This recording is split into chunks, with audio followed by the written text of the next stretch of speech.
पहला चमत्कार। एक बार नीम करोली बाबा जी के पास एक व्यापारी आया।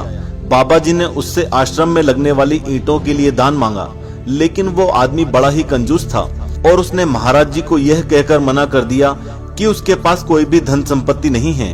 ऐसा कहकर जब वो अपनी दुकान वापस गया तो उसने देखा कि उसकी दुकान भयंकर आग से जल रही है। वो तुरंत महाराज जी के पास गया और बोले कि मेरी दुकान में आग लग गई है, मुझे बचाइए। तब बाबा जी ने कहा, तुमने तो बोला था कि तुम्हारी कोई संपत्ति नहीं है। व्यापारी बोला, बाबा जी मैं झूठ बोल रहा था। तो बाबा जी ने कहा कि तुम अब भी झूठ बोल रहे हो, तुम्हारी दुकान नहीं जल रही। और जब वो व्यापारी अपनी दुकान के पास गया तो सिर्फ एक मिर्ची के बोरे में आग लगी हुई थी। दूसरा चमत्कार। एक बार एक आदमी नीम करोली बाबा के लिए संतरे लेकर आया और महाराज जी के बाजू में रखी टोकनी में डाल दिए। महाराज जी उन संतरों को वहां बैठे सभी लोगों को बांटने लगे। बांटते बांटते नीम करोली बाबा जी ने 48 संतरे बांट डाले। आश्चर्य की बात तो ये थी कि वो आदमी सिर्फ 8 संतरे लेकर आया था, लेकिन महाराज जी ने वहां मौजूद सभी 48 लोगों को 48 संतरे बांट डाले। है ना ये चमत्कार। तीसरा चमत्कार। एक बार महाराज जी का एक भक्त आगरा से कैंची धाम आया और वहां से ट्रेन से कोलकाता जाने वाला था।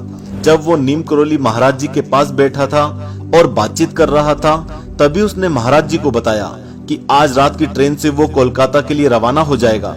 तभी नीम करोली बाबा ने उसे जाने से रोक दिया। वो बहुत चिंता में पड़ गया, लेकिन बाबा जी की बात मानकर वो ट्रेन से कोलकाता नहीं गया। दूसरे दिन अखबार में उसने उसी ट्रेन के एक्सीडेंट के बारे में पढ़ा तो महाराज जी के चरणों में जा गिरा। तो देखा आपने किस प्रकार नीम करोली महाराज जी ने साक्षात चमत्कार दिखाकर अपने भक्त को बचा लिया। चौथा चमत्कार। रामदास लिखते हैं कि एक बार नीम करोली बाबा जी ने मुझे एक 100 रुपए का नोट रखने के लिए दिया। मैंने महाराज जी से 100 रुपए का नोट लेने से मना कर दिया, लेकिन उन्होंने फिर से नोट देते हुए कहा कि तुम्हें ये रखना चाहिए। मैंने फिर से मना कर दिया तो महाराज जी ने कहा, ठीक है तो फिर ये नोट मैं ही रख लेता हूँ। उसके बाद जब मैं वहां से चला गया तो मुझे वो 100 रुपए का नोट अपनी जेब में ही मिला। पांचवा चमत्कार। जब नीम करोली बाबा ने अपने आप को अनंत में विलीन करके अपने प्राण त्याग दिए तो उनका दाह संस्कार किया गया। तब महाराज जी का एक अनन्य भक्त उनकी चिता के बाजू में बैठकर श्री राम जय राम का भजन रात भर करता रहा।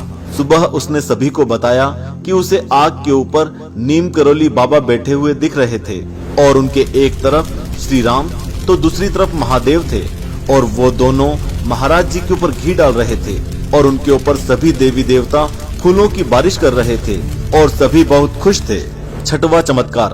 दोस्तों, नीम करोली बाबा का नाम लक्ष्मी नारायण था। वो नीम करोली नाम के एक गांव में एक गुफा में तप किया करते थे।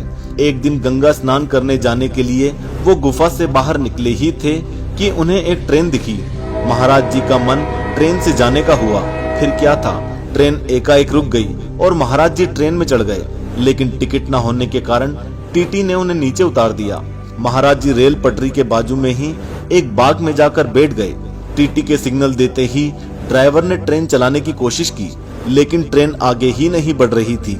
ये एक अचंभित कर देने वाली बात हुई कि ट्रेन आगे ही नहीं बढ़ रही थी।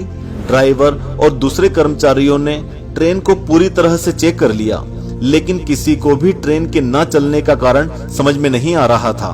तभी एक आदमी ने ड्राइवर से कहा, आपके टीटी ने बाबा जी को नीचे उतार दिया है, इसी वजह से ट्रेन नहीं चल रही है। तब ट्रेन ड्राइवर और अधिकारियों ने महाराज जी से माफी मांगी और आदर पूर्वक उन्हें ट्रेन में बैठने को कहा। और फिर क्या था, महाराज जी के बैठते ही ट्रेन आसानी से चलने लगी। जिस गांव में ये सच्ची घटना घटी उस गांव का नाम ही नीम करोली है। इसी तरह बाबा जी नीम करोली बाबा के नाम से प्रसिद्ध हुए। बोलो नीम करोली बाबा की जय।